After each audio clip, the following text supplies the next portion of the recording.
Hello, and thanks for tuning in to another episode of The Director's Cut, brought to you by the Directors Guild of America, featuring today's top directors sharing behind-the-scenes stories of their latest films and insights into the craft of directing. Please take a second to subscribe to our show wherever you get your podcasts.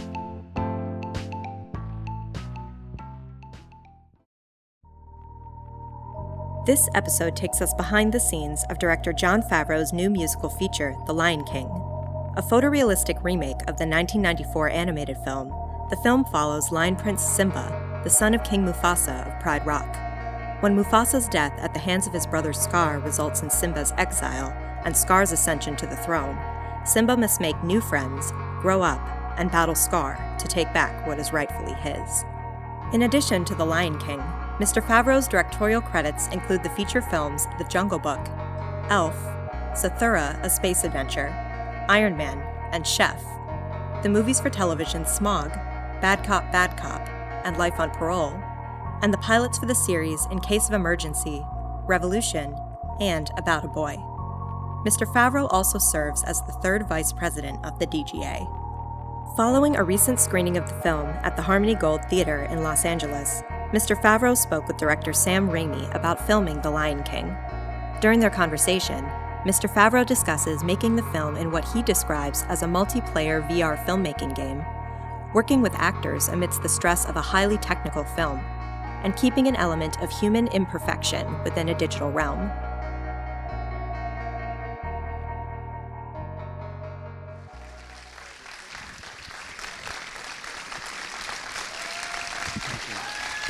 Hello.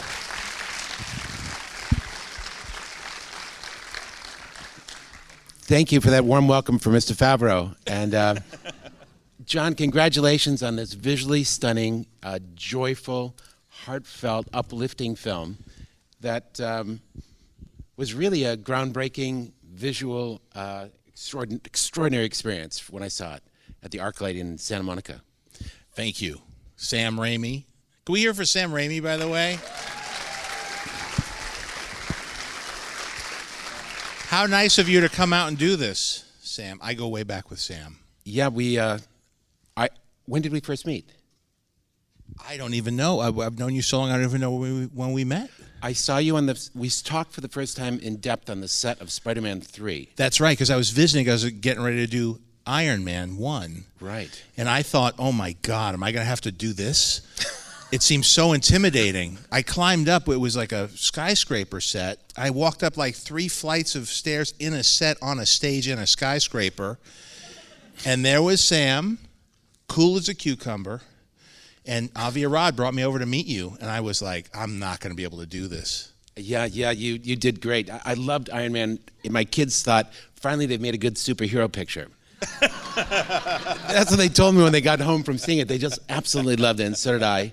It was groundbreaking also in its own way, and I've gone on to watch all of your technically groundbreaking and emotionally stunning pictures, like Jungle Book, for instance. Thank you, and back at you.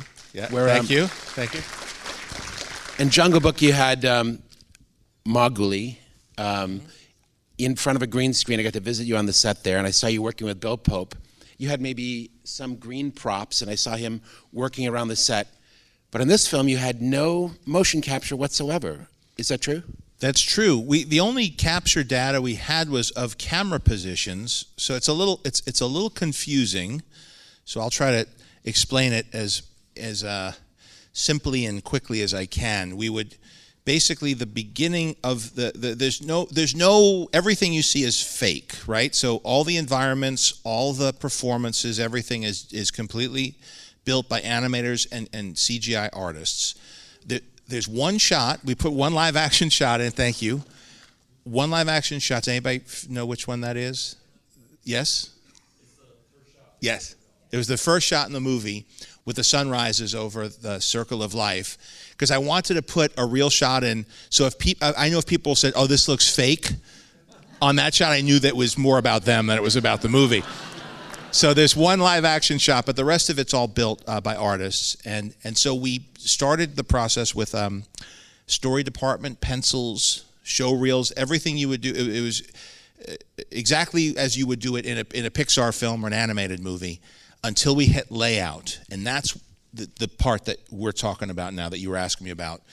Once we got to the point where the whole movie was laid out in pencil and it played, instead of doing layout on a computer, we uploaded all the digital files into VR and created a multiplayer VR filmmaking game so that I could have a full crew, live action crew, go into the digital world, and I could have my cinematographer, my AD team with me, I could have my script supervisor, and I could have my set dresser, and you had the whole culture of a live action film collaborating and making creative decisions as you would in a live action film in VR space. And that's when we recorded the dollies and the cameras and all the stuff that we had in the volume, and we would record the camera movements, but all of the performances were keyframe animated.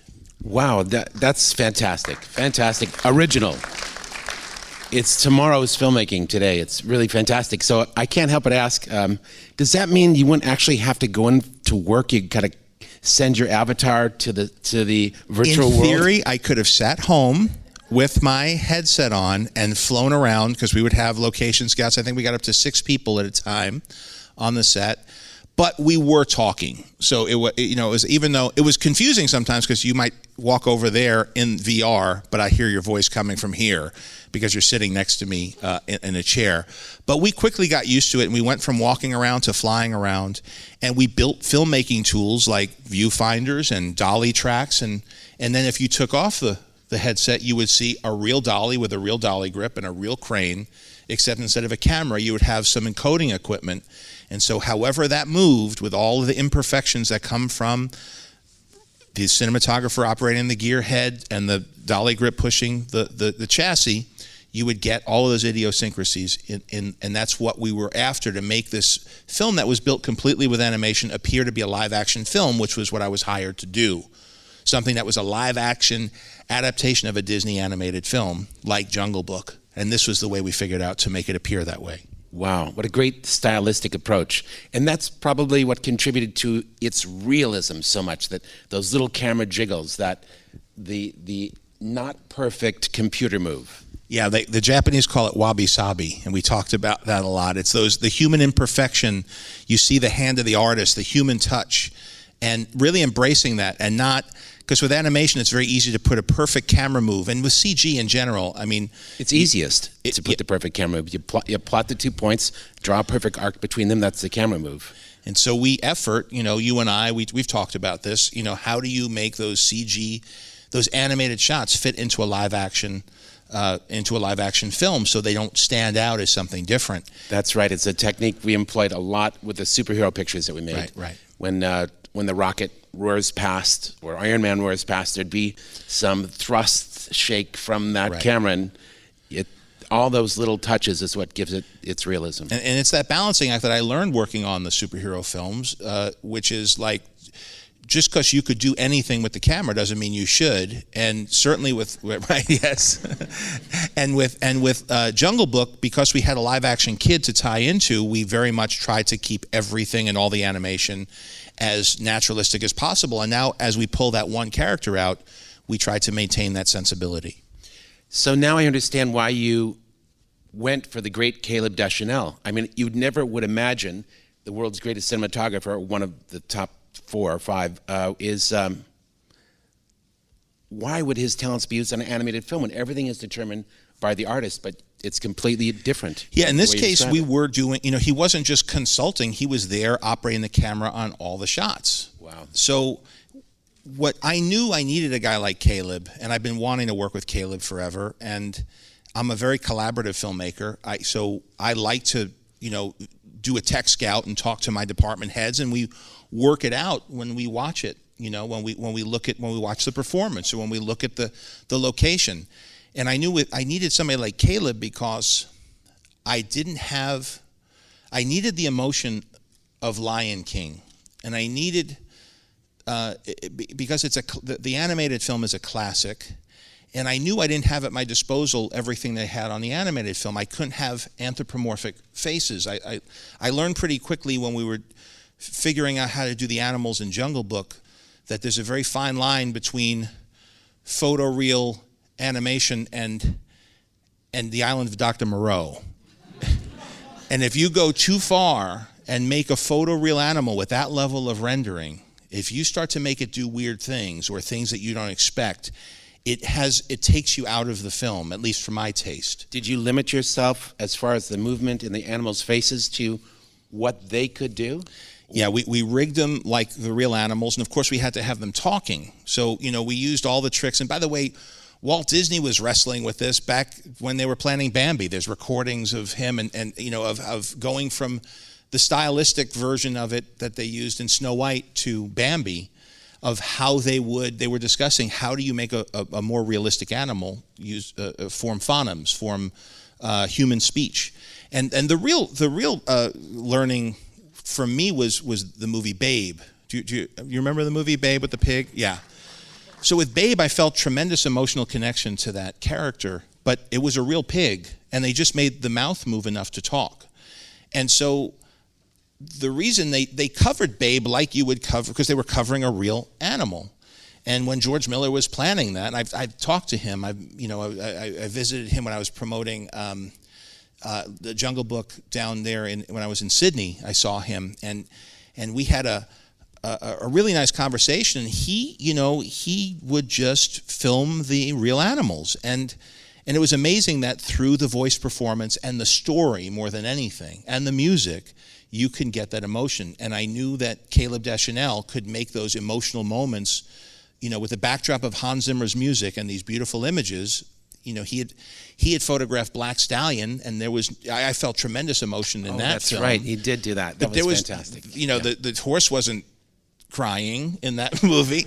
So I said, I need somebody with that level of photographic artistry, and even though he had never done an effects film before. And so we built this toolkit out so that we could collaborate and make it seamless for him to jump in and bring his artistry. And that goes for all departments. So often technology pushes aside the traditions of the past, and I wanted to figure out a way to embrace this century of tradition, and that dealt with who I worked with, how they worked, and the workflow on the set, because they give you new tools, and they're like, anybody could walk up to the screen and move a tree. I'm like, that's not how it works on a film set. You got you got a set dresser, and you talk to the AD, and you tell, and they keep track of what each department's doing. Wow. And so we kept that organization that a live action film would have. And so as all these new people who were writing code and this new culture of technical people were learning the film culture at the same time. And when they were setting lights, you set lights in a much different way when you're in a video game or in an animated film than you do when you're live action. And so Caleb Deschanel would sit down and say, no, just put one light. Don't put 7 lights, just put one light there and move it now. And he would teach them how to set lights. So we had this real cultural exchange between tech and cinema that I was very excited about. That's one of the things I'm most proud of on this one. It was beautiful, and I guess your assistant director, Dave Vangus, must have had a whole new set of tools to explore and work with, and a different way of working than any other picture that's ever been made, I imagine. Yeah, we had been through motion capture, which had a similar workflow in the planning of the Jungle Book, but on this one we were inventing all new tools and a new way of doing it. But it's great to have that voice on the set of somebody who knows about movies. And also it becomes down to between him and Kim Richards also, who served as second, who was a trainee on Jungle Book. And now because she was learning all the technical things, was able to move up through the ranks quickly because it's such a specific skill set to be working on these technical films. And they would do things, because I would say to them things that normally you'd be asking the animator to do. I'd say, help coordinate the background. I want this shot to have some movement, and they would talk to the animators, and so we would have the same workflow that I'm used to from live action. And so I had that collaborative environment that I need to be creative. I'm not off on my own writing everything down on a piece of paper and presenting it to people. So now those ADs have a skill set that they've learned on your film that makes them incredibly valuable for future films. I hope so. That's the hope, is that we bring this live action culture into these technical films, because it could very easily go a different way and follow more the workflow of a video game, cinematic, or the way or an animation workflow. But I think we could really plug into these, the skill set of all these people who know so much about lighting, about storytelling, about camera operating, about directing. And now with the success of this film, I hope that people look to how we did it, because they would be inheriting the culture of live action film, even as film itself, literally the medium of film, is disappearing, and as things become digital, that doesn't mean that we should do away with all the things, all these traditions that have developed and these skills that have developed over so much time. Again, like you said, just because you can. It doesn't just apply to the camera movement, but ways of working that Hollywood has developed over a century that have proven to be very effective. And these are people with a lifetime of experience and artistry. And we often confuse the tools with the artist, or the medium with what you're creating. And this is the most handmade film I've ever done, because all of these things that people get preoccupied with, they're just tools for these artists to hand paint every frame. And it takes somebody with an eye for lighting to be able to create an image. It's not the computer that does it, it's the artists that do it. And so everybody asks about the tech, but I always want to reiterate, no, it is hundreds of people at the end of the credit roll who have worked hundreds of hours on every image. Every performance is done invisibly, hopefully, by an animator. Every set is done by by an artist. So, and the sims that we had to develop for the fur, for the water, for the fire, for the the way the sand flies through the air. It's little things that you don't notice, because when they do their job right, it's invisible and it just looks like you're looking at a photographed image. Would you have particular animators just doing Simba, just doing one character, or no? Were they forced to work on all the different characters? I wouldn't say forced. They had the opportunity to work on. I had Andy Jones, who I had worked with on Jungle Book, who won the Academy Award for that film, who had previously worked with Jim Cameron. A lot of the people I worked with were Jim Cameron's team from Avatar. So I inherited a lot of that talent and a lot of that knowledge and tech. And that was our jumping off point for Jungle Book, and now we've developed it further. And as we are working with Andy has teams. We had an animation team in Los Angeles that was feeding the game engine, which was a much simpler form of animation, enough to set cameras. And then when those dailies from those cameras were cut together, the whole last year went away from that process and back to the workflow of an animated film, where I was then directing the animators directly through, most of them were in London working for MPC, but we would have a link, and I would have dailies for several hours a day, as you would on an animated movie. Because everything, once the shots were set, you had to refine everything within that frame and make little adjustments to the camera, to the characters. So it started as an animated film, and then we inserted this live action workflow into the middle in VR, and then we finished it like you would an animated film. In that live action workflow aspect of it, you jumped to where there were cameras, but going back one step, did the artists and yourself have to create an environment in the virtual world first and then do a location scout in that virtual environment? Yeah, it's not unlike what you do. I mean, it's the same thing when you have set extensions, or when you're deciding on what sets to build in real life. You start with photographs or drawings or things that are evocative of what you'd like it to look like. Your production designer, in our case James Chinland, started putting up art. We did scouts in Africa, so we had images from Africa, we had images from documentaries. We started to bring on, of course, this fantastic art department that would draw keyframes, as you would on the Marvel movies we did.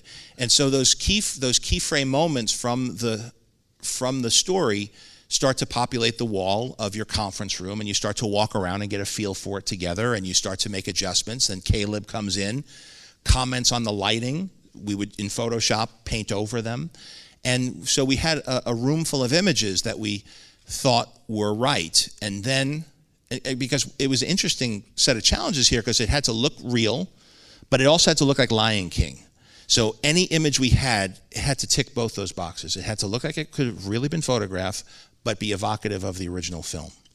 And so we started to get a look for the film, and then James Chinland would build it out with his department, with the VAD team, and we would create a digital environment that could then be uploaded into virtual reality, and then we could, put on the headsets and walk around Pride Rock and once Andy Jones started animating everything, instead of just going to render, we would pull that in. We'd have suggested camera positions based on our scouts, and then we would go in with our camera crew, and we had a proper shooting schedule where we would go in there and set cameras and tracks and moves and do takes and hand those dailies over to the editors, let them do their job. Don't just give them, like in previs, don't just give them what you asked for. Give them a whole take of every camera angle and let them decide what the best angles are. And so that's why you start to get this organic feel, hopefully, from the film. Oh, wow. Well, working with Caleb, for instance, to get specific about working in the virtual world, being an old school technician, in the old days, Caleb would have gone to this location and said, Johnny, put a 10K up there with a straw gel. Now, how does he doesn't have the knowledge, I don't think, before he made your film, to communicate in technical terms with the lighting animators. So no, but we did the same thing. We made it like what you just said. We'd go in there and say, well, where's the sun? And we could adjust not the time of day that you shoot, but what position we want the sun in, so we get the backlight, let's say. And if we were in a set where we needed to augment with lighting, he would say, put a 10K there. And we would then make the people on the boxes figure out the way to light it as a gaffer would in a live action film. So we made everything as user friendly as we could. And you could actually, even with the tool set we have, you could click on a light and put a 10K up yourself if you wanted to. So John, you're not on a set, are you literally in a mission control situation?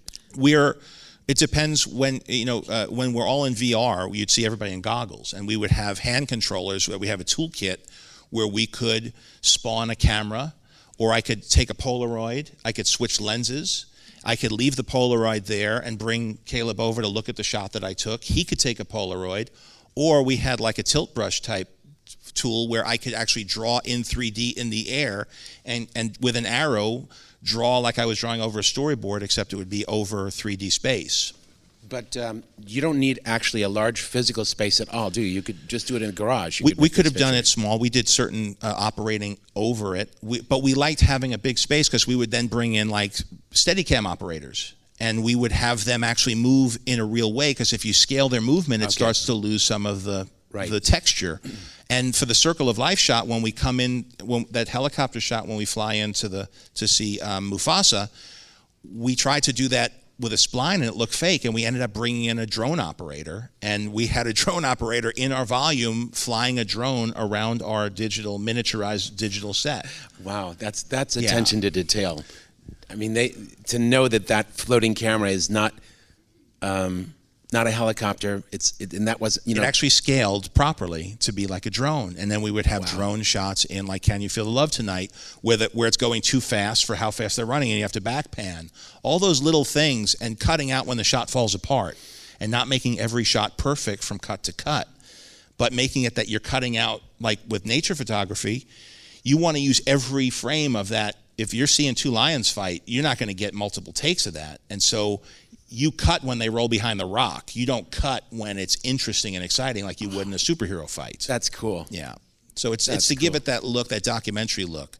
So all of it was to serve the sensibility of, hey, let's make this look like we really filmed it, because if it just looks like an animated, even though we used animation techniques, we wanted the texture of it to feel live action, because anything else would have felt very redundant with the original, which still holds up.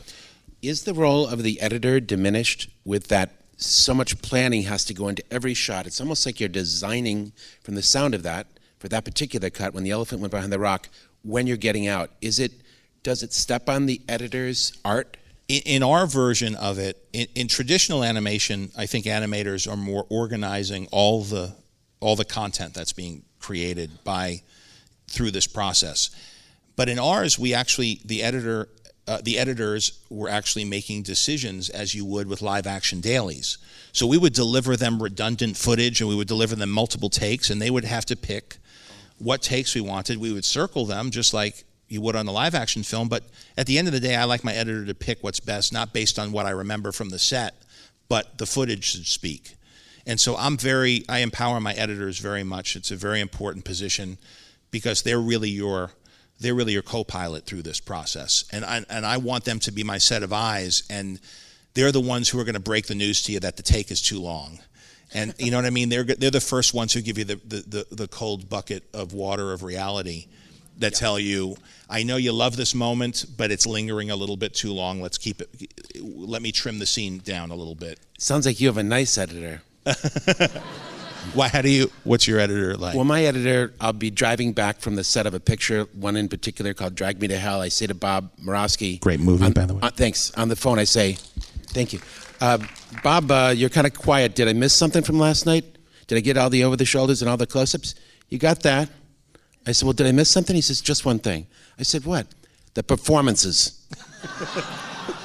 Oh, okay. I'll do better.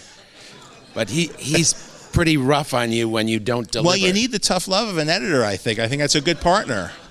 But the editors, in a way, are more empowered because once you leave a location, they got to make do with what you got. But in this case, they could order up a shot. And so what we found happened, and why you really need a very collaborative group, is that departments start to overlap. So a cinematographer is there while the editor is assembling. And so the cinematographer might weigh in a way they don't normally get to. And your editor might say, I could have used a close-up that's a little bit closer on access, or I could have used something a little bit wider to get a little bit more of the body language. And so you could order that shot up, and because you could just bring that file back up. John, when you talk about different takes for the editor to look at, though, you've already determined the animated, you've recorded the voice, you've determined the animated performance. So we're talking about camera angle, movement. Yes. Speed of the camera, what have you, the feel of the... Right, and then I would go back in and I would, if I needed to adjust performance, that would be in the animation portion in post-production. And then Rob Legato, who is my animation supervisor and second unit director, my VFX supervisor and second unit director, if that's not confusing, it would be on stage. And so if I would change a performance, I would then feed it back to him. Instead of going back to the vendor, I would feed it back to him, and he would operate a camera again over the new finished animation. So it was very iterative back and forth, but we always wanted the handmade feel around the camera operating. Did you ever have the early stage where you had storyboards, just storyboards on a reel? So we had, again, if you had come in the first year, it would have looked just like an animated movie. We basically did every step, and if you look at the credits, it was the same crew you would have on an animated film. The big difference was in layout that's normally done on a computer by one person who's making a lot of decisions about lighting, choreography, performance. There's one person who's overseeing a lot of that work. It's like previs. Yes. You know?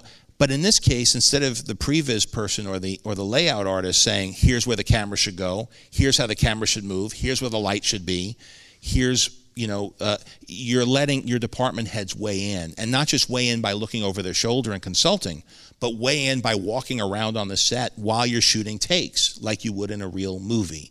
So everything was to make it look like a real movie on the set and on the screen. You've dealt with so many great actors and got so many fantastic performances. I didn't know Seth Rogen could sing. Man, that was really great. And funny when he was a little off key on purpose at times. It wasn't on purpose, but I'll pass it along. I kept it in though. It was great. It was great. It was really funny. He was surprised. I ran into him at the DGA meeting. He was surprised he sounded so good. I said, I didn't know you could sing. He says, I can't, John. Cut together like 60 takes. This note I hit that time. Then this note I hit that time. He said well, the same thing with performances. So what this does too as a director is it allows you to concentrate on the thing you're not dividing your focus. And I don't know what it's like for you, but certainly on the big ones, on the big movies where there's so much going on, you have to kind of multitask, and you're talking to the actors about their performance, but then you're also talking to the DP, and you're talking to your line producer, your AD, and you're looking at the schedule and your shot list, how much time you have left, and you're having to juggle these things and try to create this this peaceful environment for when you're actually dealing with the actors and pushing everything aside. It takes that's a big skill that you learn over time to be able to compartmentalize things so that you're not bringing that energy into the performance space. That's so accurate and intelligent that you'd mention that, because really, in an ideal situation, you want to get through all that, which you have to do in the moment, so that you can do the most important thing and direct the actor. Yes. So you want to, it's all about performance. At its core, you're photographing all those things that you think are important but really the thing that the human element is usually your cast or your star, or that the human moment that you're capturing using all this technical stuff, whether on a live action film or otherwise. And so what this allowed me to do was concentrate completely on the actors and not worry about camera at all. Wow. And so I would take that room that had all that tech gear in it, and I would sweep it all out. I would bring in Fisher booms like they use on sitcoms, and I would use lavaliers, and I would have my actors, and they could hold their script in their hand, and I would run it like a theater rehearsal. We had a black box theater. We would have some video reference for the animators, no motion capture, nothing technical at all. And I would be in the room just with them, no big crew, and it felt like a rehearsal space. And I'd run it, and then we'd do another take. We'd run it again. We'd have long lenses with video cameras, 20, 30 feet away from them. And I would go in there and say, okay, try this line, or let's do it again, or I would let them improvise, overlap, make eye contact, work the scene, and now I had every voice performance I needed. And not only that, I had improv lines that nobody, thought of, or I have the writer there, Jeff Nathanson, who would, if he saw them do something or they wanted a line, he'd write something, or I'd come up with something. So it felt very much like an independent film in those areas. Wow, how personal. I guess that's the secret of making something so powerfully emotional like this, is you get back to the basics of that human And it's all connection. about the humanity, and that's our medium is about empathy and humanity and the human condition, and you have to, even when new tech avails itself to you, you have to prioritize it behind the human storytelling aspect of it. And having an understanding of the technology, you could help shape the technology to support that, and you could also not get, the more you learn about it, the more you're not preoccupied with it, and you can make it go away. And so in this film we had so little freedom as to how much we could deviate story-wise, that I wanted to make sure that the moments that we could deviate, like Timon and Pumbaa, or areas where we're expanding, like with Sarabi and Nala, that I wanted to bring more of that spontaneity and the human feel to that, to the singing, to the music. Any place I could bring humanity into it, I wanted to help create the illusion that you weren't looking at something that was completely artificial. Well, John, he's holding up the sign, so I think it's going to be time 1 minute for us. Yes. What are you going to do with that last minute, Sam? What's the one for the people here and the people listening on their iPhones, on the podcast, in the gym, or in traffic? What's the 1 minute question you have for me that's going to tick all those boxes and end with a bang? Well, okay. How does it feel to have co-starred in Spider-Man Far From Home, the most successful Spider-Man in the history of the Spider-Man films? No hard feelings. No hard feelings. And then have it rule the box office for 3 weeks, only to be replaced by your film that you directed, Lion King, that now is heading toward $1 billion.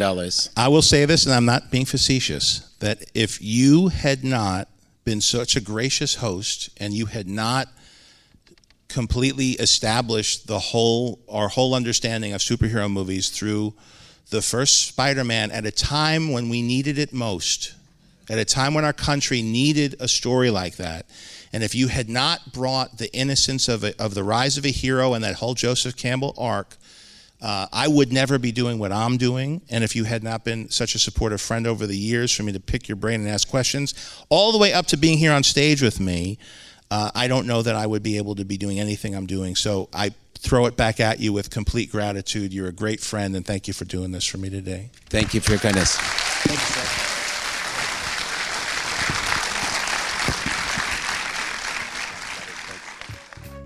Thanks for listening to another DGA Q&A. If you'd like to hear more, you can find past episodes of The Director's Cut wherever you listen to podcasts. Be sure to subscribe, and please take a moment to rate and review us. We'd love to hear your feedback, and you can help fellow cinephiles find the show. Thanks again for listening, and we'll see you next time. This podcast is produced by the Directors Guild of America. Music is by Dan Wally.